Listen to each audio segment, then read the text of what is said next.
Visto de Fora.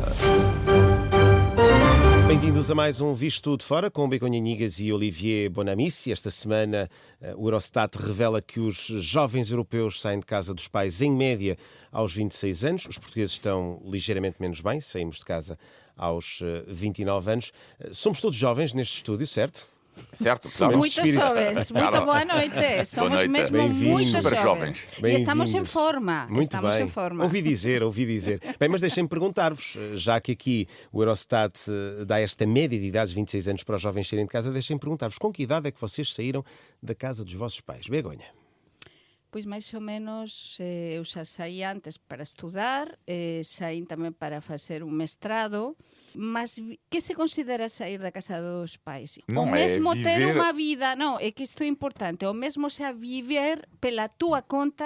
Não, para mim não. O estudo não é assim. O estudo não é ganhar a conta. Por isso. É sair, já não viver em casa dos pais. Sim, mas então aqui é mais a emancipação. A emancipação, é isso. Eu tenho um misto. Eu mais ou menos estou dentro do que a média europeia. Antes dos 26, não. Olivier. Para 18, quase todos os meus amigos saímos por volta da casa dos 18 anos em França. Bom, mas claro, com a casa, o apartamento, neste caso, pago pelos meus pais. Claro. Mas aos 18 anos já não vivia. Mas tu não voltaste? Não, já? nunca mais voltei. Pois, agora é que eu gostava de voltar. Mas... Claro! Papá, mamãe, faz favor. Os nórdicos, nesse aspecto, são muito mais sim. independentes, se quiseres.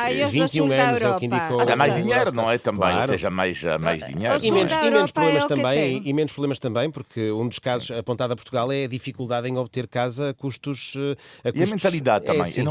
É a cultura mamamia, não é? Exato. Mas isto dá para um outro programa. Bom, vamos agora avançar então para a análise dos temas europeus neste Visto de Fora, que é uma parceria da Renascença com a Euronet, a rede europeia de rádios. Euronet Plus. A Dinamarca admite acionar o artigo 4º da NATO. Pela segunda vez esta semana, os aeroportos do país foram sobrevoados por drones. Nesta altura, não há evidências, pelo menos oficiais, de envolvimento russo nestes episódios. No entanto, a primeira-ministra dinamarquesa já disse que no caso de Copenhaga, que foi o primeiro ocorrido esta semana, que este era o maior ataque de sempre contra uma infraestrutura do país. Olivier, é seguro enquadrar estes episódios naquilo que já aconteceu com drones russos na Polónia e na Estónia, ainda que não haja qualquer prova de envolvimento russo? Tudo indica que sim, que a grande parte do que aconteceu recentemente tem a ver com a Rússia. São provocações cada vez mais diretas. É um pouco como alguém que quer te bater. Hein? Tu tens de te controlar, não é? E tu sabes muito bem que o que é que ele quer é que tu, de facto, é uma questão de teste a tua resistência. É exatamente o que está a acontecer neste momento. A grande questão é evitar o confronto direto, mas neste caso o problema é que a porta é aberta a tudo. Ou então, temos que responder ao risco da escalada, mas ao mesmo tempo é arriscado e necessário para estabelecer as linhas vermelhas. A dizer, eu acho que a Polónia esteve muito bem. Um avião viola o espaço europeu, tem que haver uma resposta. Begonha, até onde é que Europa e NATO devem tolerar este registro de aparente provocação por parte da Rússia? Tu estás na pergunta, olha, estás a dizer aparente provocação. É dizer, a Rússia o está a fazer também. Está a desafiar de tal maneira que é difícil tomar medidas, porque as regras do xogo da Rússia son diferentes ás nosas. Putin mente moitísimas veces. Negou públicamente o portavoz do Kremlin que foran eles. Cando os servizos secretos da Dinamarca están a dizer que todo aponta a que a Rusia é porque teñen certezas. Entón é moito difícil que medidas vai tomar Europa. Claro, pode fechar o seu espazo aéreo, por exemplo, os voos da Rusia, ou pode facer moitas coisas, mas non é fácil porque a própria Rússia não está a reconhecer que está a fazer isto. Bem, Donald Trump deixou uma sugestão. Aliás, ele naquela conferência de imprensa que teve esta semana disse que o admitia como sendo possível, até disse que sim, ele respondeu que sim diretamente a uma pergunta se houvesse uma interferência de aeronaves russas em espaço aéreo da NATO, se essas aeronaves deveriam ser abatidas, e ele respondeu diretamente que sim. É mesmo assim, ou este é aquele lado de Donald Trump de tentar empurrar os parceiros europeus da aliança para um confronto direto? Eu acho que o que me preocupa neste discurso do Donald Trump, além disso, uma pequena parte, um discurso vergonhoso, a reviravolta que ele faz, eu não acredito nela. E a sensação que ele me deu na Ucrânia, no que ele disse agora, estás a ver, é um pouco como quando estamos a ver um jogo de futebol e tu estás nas bancadas e tu estás a dizer, esta equipe está a jogar bem. Ou seja, ele nunca disse, nós vamos diretamente, militarmente, responder. Não, é do tipo, vocês europeus, no vosso lugar, se calhar sim. Sempre com um olhar cada vez mais distante sobre este conflito. Penso que o Trump, ele reage consoante o que acha no momento, não é? E ele pensa que está por cima do bem e do mal. E então não tem problema em mudar de opiniões. Foram muito significativas sobre isto que estavas a perguntar, as declarações de ontem do Kremlin sobre precisamente as últimas palavras, as últimas declarações, quando estava a acusar precisamente o Putin e a Rússia de ser um tigre de papel, não é? A Rússia diz firmemente, nós não somos um tigre de papel. E a guerra vai continuar, como dizer, nós somos um tigre a sério e nós vamos cumprir o nosso objetivo. O problema é que a Donald Trump não está a sair bem toda a sua estratégia para com a Ucrânia. E então agora, como ele está a te mudar com o próprio Zelensky, ok? Mas será a campanha de Trump para ser Prémio Nobel da Paz, eventualmente? Claro, porque ele, o que dizia Olivier, desse discurso nas Nações Unidas, que realmente é um discurso preocupante, ele se autodefine como o baluarte da paz. Pronto, só lhe falta a pedir o Nobel da Paz, não é? Exato. É dizer, eu tenho a solução. Que solução? Se ele diz que em 24, 48 horas acabaria com a guerra da Ucrânia se governava. E passou de um discurso de cedência de territórios Exatamente. para uma possível vitória total. Exatamente. Isto em muito pouco tempo. Uma loucura. E então, não tem consistência. Não tem consistência. Além disso, uma pequena parte também, não tem nada a ver com o tema, mas no Trump, neste discurso, faz uma acusação, que eu diria, vergonhosa ao Presidente da Câmara de Londres, não é? Dizendo que quer instaurar a Sharia, a lei islâmica em Londres. É surreal. É engraçado, eles e Putin partilham isto, que é das maiores mentiras que há, de forma tão, diria, convincente. Mas quando Trump sugere que os membros da Aliança Atlântica podem abater aviões e drones russos, isto deixa os parceiros europeus da NATO em muitos maus lençóis. Mas é perigosíssimo. Mas a NATO, ainda que os Estados Unidos teñan unha forza brutal na NATO, non é? A NATO non pode comenzar a bater porque então estamos a entrar numa escalada bélica. E que esse é o problema. Falta saber como é que os Estados Unidos se comportam nessa escalada. Bem, mas o céu europeu não pode estar aberto a qualquer avião russo também. Ou seja, isto não é... Se tu não tens uma autorização para voar em cima do território... Os drones é uma coisa diferente. E então, eu acho que ele estava a tentar solucionar com uma bomba um problema que não é grande, é muito grande, mas não é maiúsculo. Mas não será um problema gradual, Begonha? Porque agora são drones, são interferências. Depois pode ir escalando, não é? Portuguesa e logo se verá. Aqui não podemos queimar etapas, é dizer, a NATO tem-se de proteger, mas aqui não é a solução do Trump, rapidamente nós vamos bombardear aqui. Não, vamos ver como é que isto se faz, como é que isto se protege, mas não é assim declarações assim muito fáceis, não é? Assim que ficam como muito bombásticas na fotografia. Meus caros, vamos ter de avançar neste visto de fora. Este é um tema que naturalmente voltaremos seguramente nas próximas semanas. Vamos agora avançar para os temas nacionais neste programa que é uma parceria Renascença com a Rede Europeia de Rádios. Euronet Plus. Milano. Zagreb. Bruxelas. Sofia. Riga. Euronet Plus, a rede europeia de rádios para compreender melhor a Europa.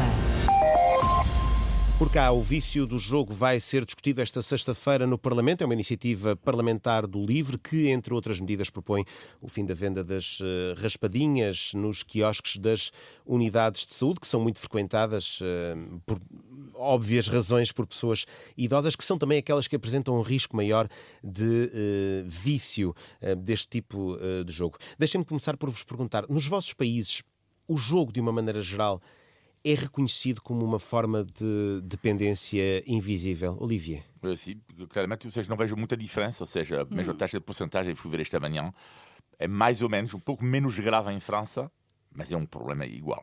Eu acho que en España non é tan grave como no caso de Portugal, mas sí que é curioso que persoas idosas dunha certa idade e dun perfil social determinado, é verdade que compren o que nos chamamos a primitiva, que as quinielas de antes no futebol, por exemplo, ou, por exemplo, o que é a lotaría da ONCE, que é a Organización Nacional dos Cegos de España, que é moito potente e que faz unha labor social incrível e que todas as semanas é unha especie de raspadinha, mas un bocadiño, digamos, mellor considerada, e há persoas que compran todas as semanas. Mas non é esa locura, eu acho que aquí, e sobre todo, é verdade que dentro dos centros de saúde, nos hospitais, temos os quiosques, e realmente pode-se facer comprar lotaria e tal, mas eu acho que aqui é muito mais preocupante.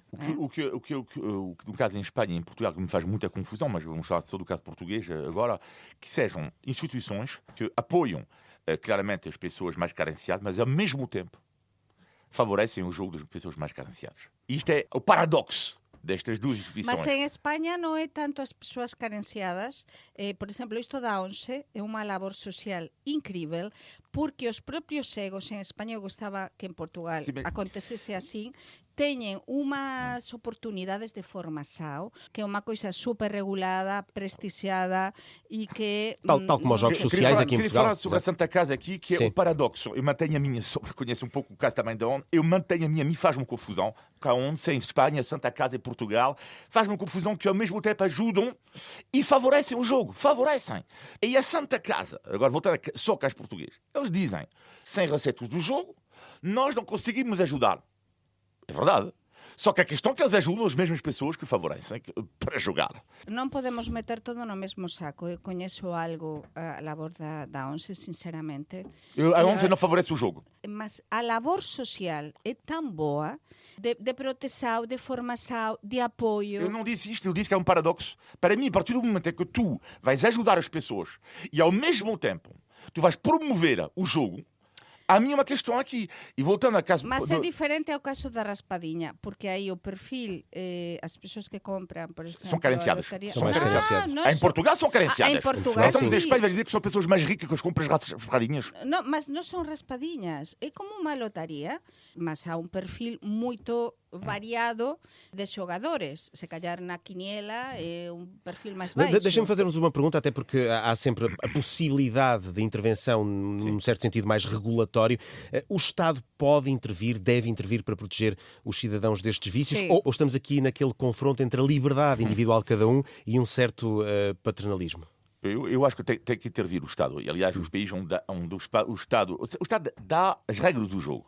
Não é? E a partir daí, claro, cada pessoa é livre ou não de jogar, não é? Mas, por exemplo, no caso do LIVRE, que quer, o Partido Livre em Portugal, que quer acabar com a venda de raspadinhas nos hospitais, para mim é mais do que óbvio que deve acabar. Da mesma forma que fiquei abismado quando se pediu comprar tabaco nos hospitais. E nas escolas, há um problema de obesidade infantil gravíssimo nos países do sul da Europa. Gravíssimo. Então, mas ainda tu podes comprar salgados idosos nas escolas? Eu não entendo. Sobre isso já falamos. Mas eu não entendo. Ou seja, isto não é privação de liberdade. Tu podes comprar o que tu quiseres em casa. Então, mas a escola... Uma escola tem que dar minimamente o exemplo. Mas aqui é uma coisa ainda mais grave do que isto. É dizer, é muito importante delimitar onde que se vende isto, presencialmente. Não é? Por exemplo, isto da ONCE vende-se en quiosques, na rúa. É dizer, nunca se vende e se mistura nos hospitais. Ok? Esta lotaría...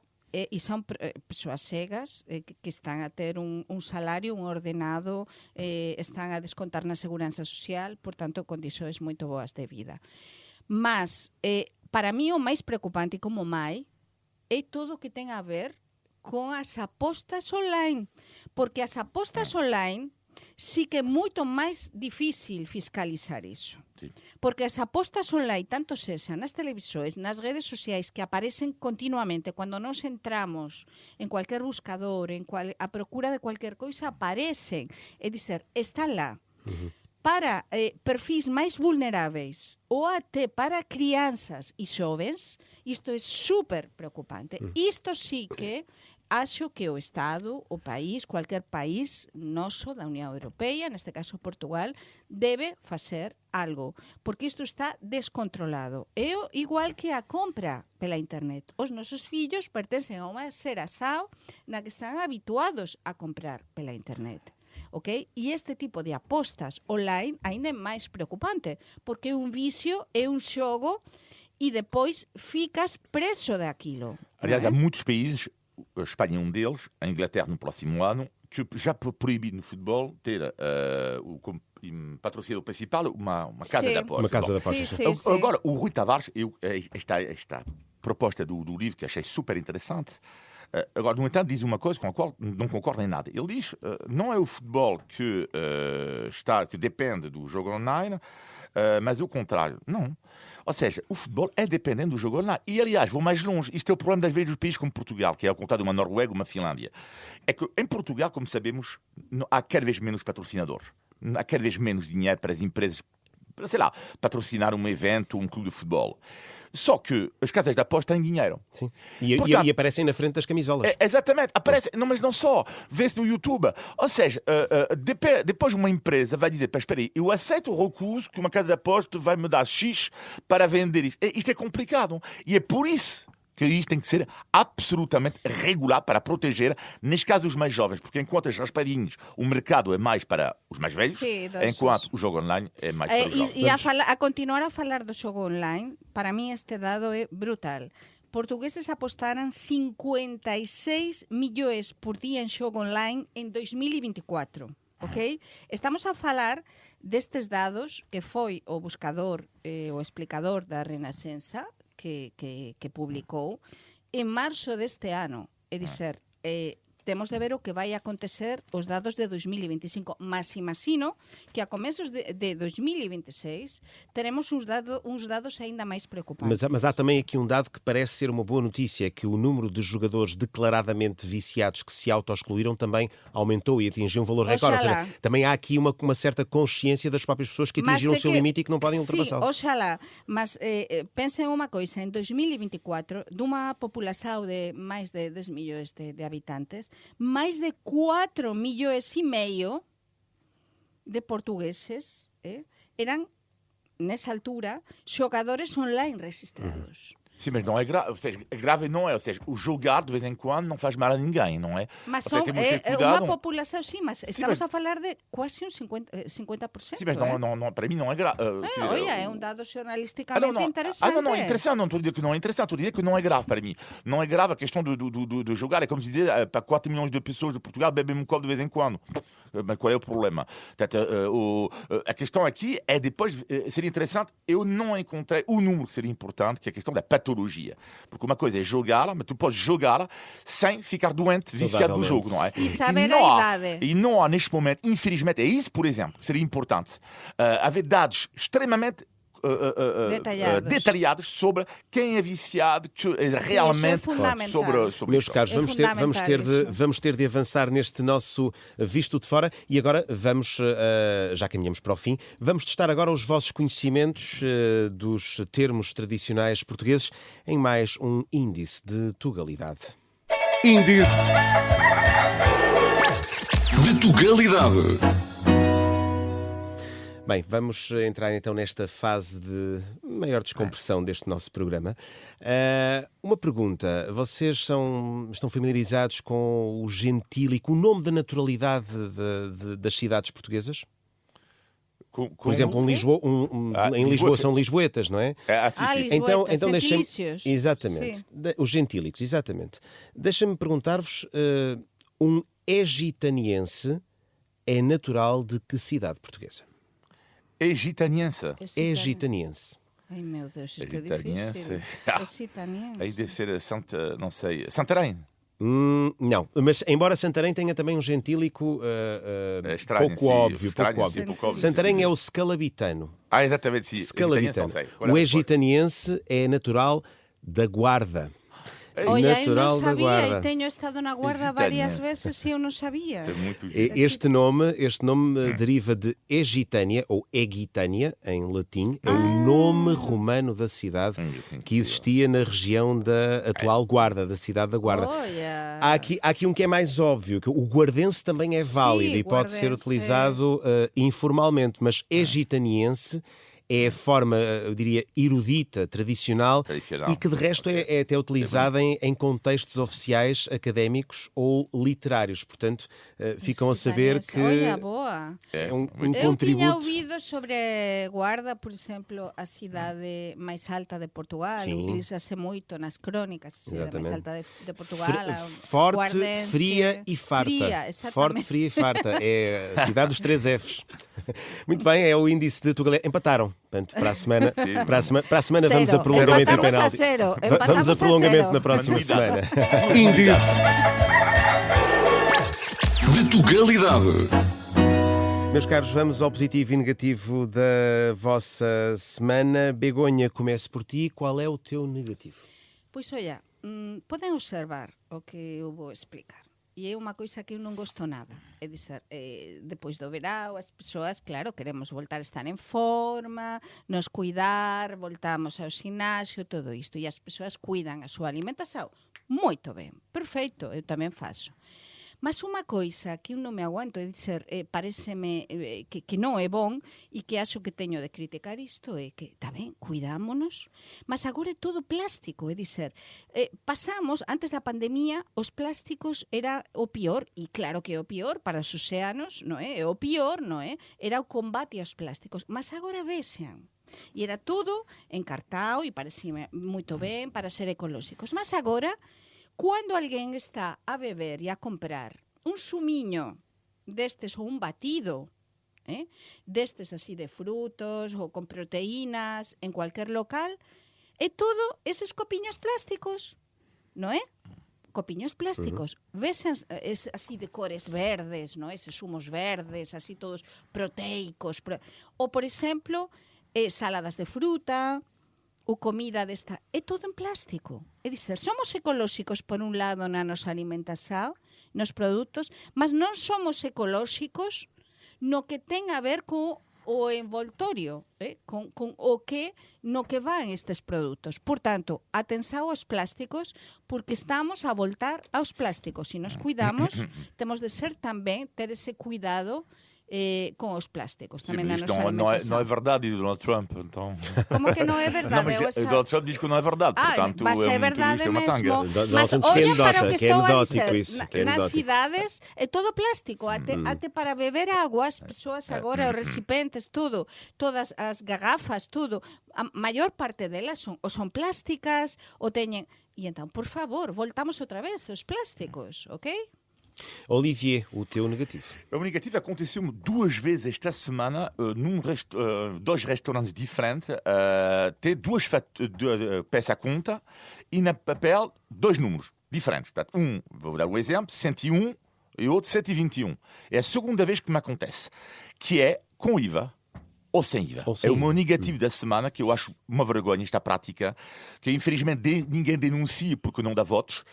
Pelo contrário, podes perder votos, mas não entendo. Não entendo como é que é possível que não haja um sistema de fiscalização tanto para as obras em casa ou nos restaurantes. Isto não é normal, porque é que eu pago impostos e outras pessoas não pagam. Eu nunca hei de entender esta situação. E claro que não denunciei, paguei com IVA, com multibanco, não é? Porque a ideia era, se eu der dinheiro Claro. sem IVA, com Pagava multibanco sim. e com IVA, só que uma questão é que as pessoas têm que pagar impostos. É aquela depois, velha senão, história, o dá. dinheiro não fala, o dinheiro vivo não fala, não é? Sinceramente, para mim é mesmo grande negativo em Portugal este sistema non-stop que há que ninguém ou pouca gente denuncie mais uma vez porque não dá votos. E depois que cada vez máis locais, xa que estás a dizer isto, xa te recomendan a quantidade de gorxeta que tens de deixar. E a mí iso, nas contas finais, non é? Na factura, cando vai o talonsiño con o que tens de pagar, aparece unha quantidade para a gorxeta. Que é iso? É dizer, isto non é os Estados Unidos, onde os empregados de mesa gañan o que lles des de gorxeta. Aquí há ordenados, poden ser máis baixos, menos, mas gorxeta das si queres Se assim e entenderes. se o serviço merece a pena. Non das gorxetas si por obrigação. Okay? Begonha, qual é o teu positivo desta semana? Pois para min o positivo agora vou relaxar, vou calmar, vou ao pé do río, da desembocadura do Texo, é o que ten setembro, non é? Setembro é voltar á normalidade, é voltar ás rutinas, é voltar á vida, mas setembro é un mes moito interesante, eu sempre gostei, porque non, aínda que estes días teñamos calor, mas acalma máis a temperatura tardiña, xa co ese ventiño, que no caso de Lisboa vento Texo, no caso do Porto vento Douro, e no caso da fronteira con a Galiza do Miño, mas ese ventiño que axuda para dar ese paseio a beira río, a ver a desembocadura do Texo, a última hora do día en setembro, non é? Que bon é. É dizer, respirar ese ar, ese iodo, e entón, a mí é o que me dá enerxía realmente. É que eu esquezo tudo e apaño enerxía e digo, que maravilla. Entón, o mellor desta semana, sin dúvida. E o teu, Olivier? O meu positivo fica muito perto da Rádio Renascença em Lisboa, que é o Complexo Desportivo do Jamor. Para já dizer que, pouca gente sabe disso, que o primeiro jogo da história das competições europeias teve lugar neste estádio, em 1955. Foi o Sporting de Portugal contra o Partizan Belgrado e foi aqui, perto da Renascença, no Estádio Nacional do Jamor. Mas eu vou falar ao lado, ao Complexo Desportivo do Jamor, que é um investimento do Estado brutal, com 30 campos, por exemplo, de terra batida, super barato, custa 8 euros a hora. Quando digo barato é que hoje em dia o ténis por norma é basicamente o dobro. E são campos de uma qualidade extrema, há piscinas de uma qualidade brutal e, além disso, é neste complexo que treinam muitos atletas de alta competição, que têm ótimas condições, é o caso do Diogo Ribeiro, o nadador, o Nuno Borges, o jogador de ténis. E para mim, quando um investimento do Estado tão inteligente, porque precisamos sim de fazer desporto, eu dou os meus parabéns. De vez em quando há coisas da esfera pública que são boas e dou meus parabéns ao Complexo Desportivo do Jamor. Debería haber máis. Precisávamos de mais, era isso. Debería haber máis e nas Realmente. nosas cidades para que os nosos fillos e nós, mas sobre todo as novas xeraxoes, practiquen desporto e se habitúen instalaxoes non tan, se callar, tan custosas como a do Xamor, mas si máis simples, mas para practicar tenis, futebol, básquet, en fin, todo tipo de desportos, piscinas públicas, máis piscinas públicas, todo iso é fundamental agora que estamos a beira das autárquicas.